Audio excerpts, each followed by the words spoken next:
మనం ఎన్నో రకాల పళ్ళు తింటూ ఉంటాం. యాపిల్లో గింజలు తీసేసి మొత్తం తింటాం. జామ పళ్ళను మొత్తం తినేస్తాం. ఇలాగా మనం ఒక పండులో టెంకని, ఒక పండులో గింజని, ఇంకో దాంట్లో తొక్కని కాదనుకుంటాం.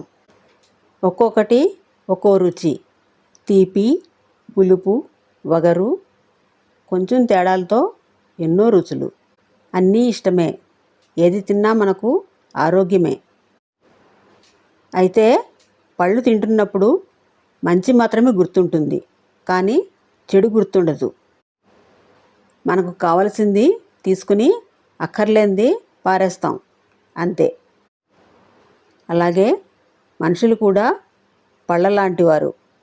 కుటుంబంలో భార్య, భర్త, అమ్మ, నాన్న, అక్క, చెల్లి, అన్న, తమ్ముడు అందరూ ఒక్కో రకం పండు లాంటివారు.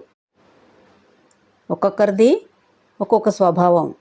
అయితే అందరూ పళ్ళలాగా మనకు మంచి చేసేవాళ్లే.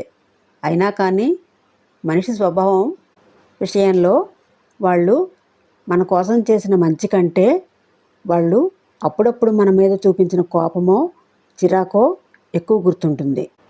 పండులో అక్కర్లేని గింజ, తొక్క, తొడిమ కూడా ఒక భాగమే అనుకుంటాం. కానీ పండును ద్వేషించం కదా. కొన్ని పళ్ళు మనకి నచ్చనివి కూడా ఉండొచ్చు. వాటి జోలికి పోకుండా వదిలేస్తాం తప్ప చిరాకు పడం కదా.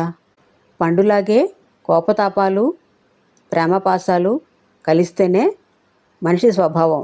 ఇది గుర్తించగలిగితే వాళ్ళని ద్వేషించకుండా ప్రేమిస్తాం.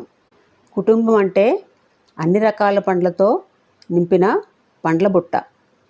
కుటుంబ స్థితిగతులను అర్థం చేసుకుంటూ, ఒకరికొకరు సహకరించుకుంటూ, కలిసిమెలిసి ఉండేందుకు ప్రతి ఒక్కరూ ఎవరికి వారే ఎప్పటికప్పుడు ప్రయత్నిస్తూ సున్నితంగా కుటుంబాన్ని నడపాలి తప్ప ఒకే ఇంట్లో ఉంటూ రాగద్వేషాలకు తావిస్తూ శత్రువుల్లా మారకూడదు ఎప్పటికీ.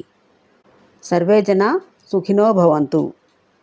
ఈ వీడియోపై మీ అభిప్రాయాలను కామెంట్ల రూపంలో తెలియజేయండి. ఈ వీడియో నచ్చితే లైక్ చేయండి, సబ్స్క్రైబ్ చేయండి, షేర్ చేయండి, కామెంట్ చేయండి.